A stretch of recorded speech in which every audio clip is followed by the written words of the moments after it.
Sveiki! Kaip pamenate, vakar mes lankėmės Neušvanšteino pilyje, o šiandien jau vykstame į Hohenschwangau pilį. Vakar į Neušvanšteino pilį mes į vidų patekti negalėjome, bet šiandien mes jau turime bilietus į Hohenschwangau pilį. Todėl turėsime galimybę pilį apžiūrėti iš vidaus.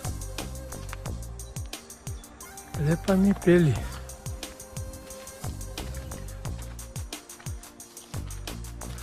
Pirmyn. Ir vėl lipame į kalną, bet šį kartą ne į kalną, o į kalniuką. Lipam į pilį, dabar į kalną. Kokia pilis? Aišku, supratot? Į tą pilį lipam, o jau pilis jau atlipam. Ne. Rasim, paskui popierių paimsim ten užrašytą.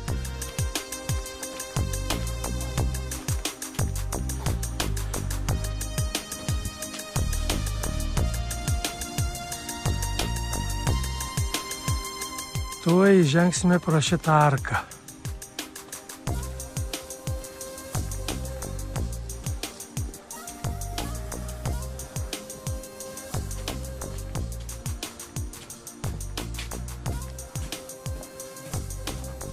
Ir štai pilis. Pirmieji pilies vaizdai palieka labai gerą įspūdį. Ir tai suprantama, juk čia karališka pilis. Ši prie Švangau miestelio ant kalno stūksanti viduramžiška Hohenschwangau pilis priklausė Bavarijos karaliui Maksimilianui II. Po to, kai Maksimilianas II įsigijo šią pilį, neužilgo gimė jo sūnus Liudvikas II.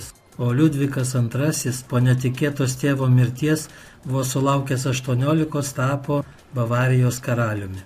Ir vos tik Liudvikas II tapo Bavarijos karaliumi, neužilgo pradėjo statyti Neušvanšteino pilį. Tai va matote, kokia grandinėlė gavosi, kaip šios dvi pilys yra susiję, kokios jos yra gražios ir kaip gausiai lankomos.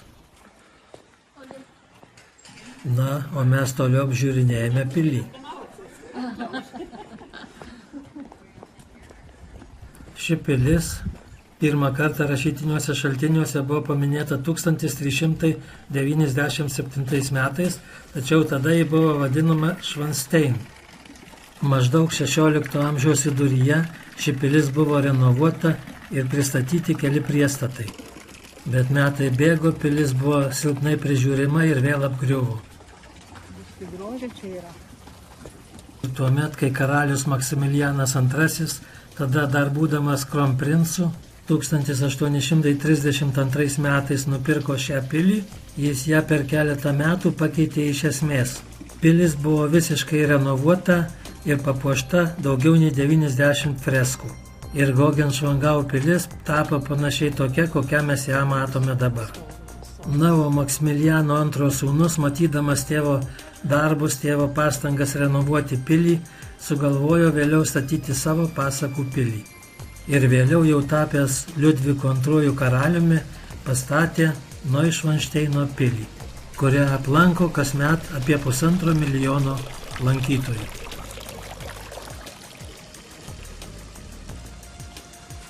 Tai va tokia trumpa šios Hohenschwangau pilies istorija.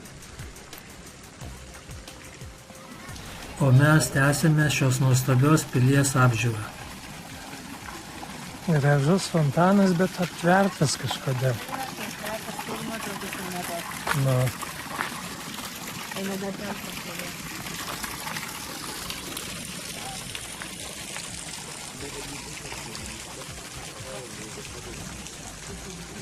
Na, o mes tęsime pilies apžiūrą, gėrimės aplinkos vaizdais ir ruošiamės eiti į pilies vidų.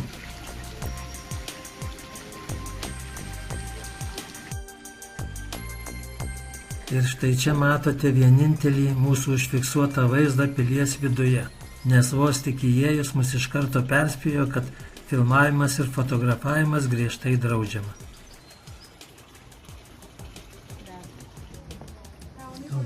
Ir štai po nepilnos valandos mes išėjome iš pilies. Va kokiu greičiu. Tai va, Hohenschwangau pilies apžiūra baigta. Mes džiaugiamės, kad pavyko aplankyti šias dvi nuostabias Bavarijos pilis. Ir rekomenduojame jums taip pat čia apsilankyti. Na, o mes grįžtame į savo transporto priemonę ir tęsime kelionę tolyn.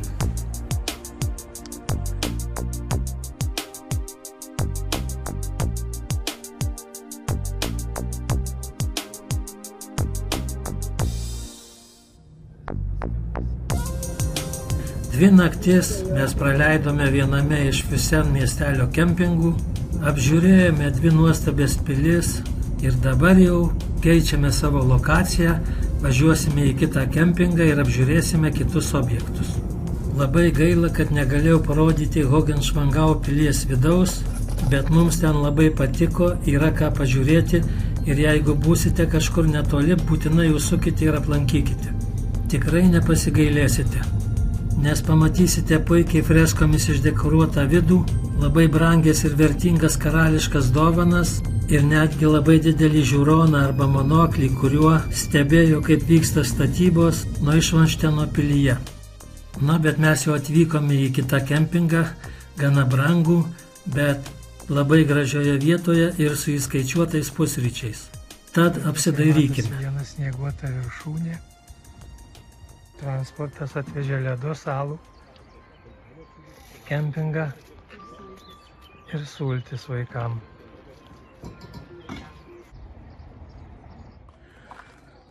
Apsistojom štai tokioj vietoj, kempinge,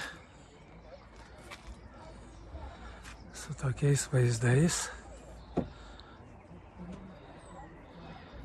Ten matosi snieguota viršūnė. O dešiniai pusė ant kalno toli matosi pastatas. Jis vadinasi Erelio lizdas, buvusi Hitlerio rezidencija. Mes žadame rytoj ten apžiūrėti ją. Dabar ten restoranas ir muziejus. Taigi susitiksime rytoj. Tai manau jau supratote, kad rytoj važiuosime apžiūrėti Erelio lizdą, o šiandien dar turėdami laiko nuvyksime prie Kioningse ežero į Kioningse miestelį. Tai va jau ir vykstame. Tik noriu pridurti, kad Kioningse miestelis ir ežeras yra labai lankomas turistų. Tai va toks kurortėlis čia. Ežeras gražus yra kalnų. Ir kalnai gražus aplinkui.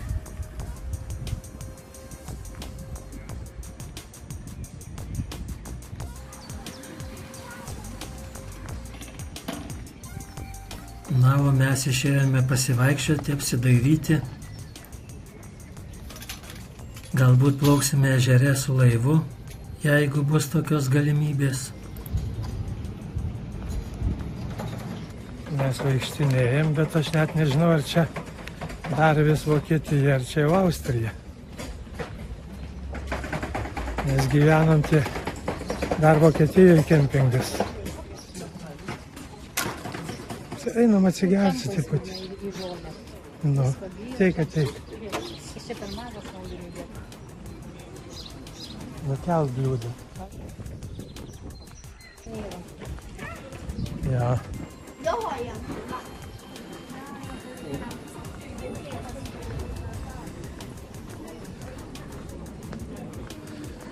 Čia prie prieplaukoj laukia tiek žmonių pasiplaukia. Pažiūrėsim online, ar galima taip nusipirkti. Ne, begalė žmonių, čia ilgai lauksi, kol pakliūsi. Turbūt, kad ne.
Tai ir viskas, ką jums norėjome parodyti šioje serijoje.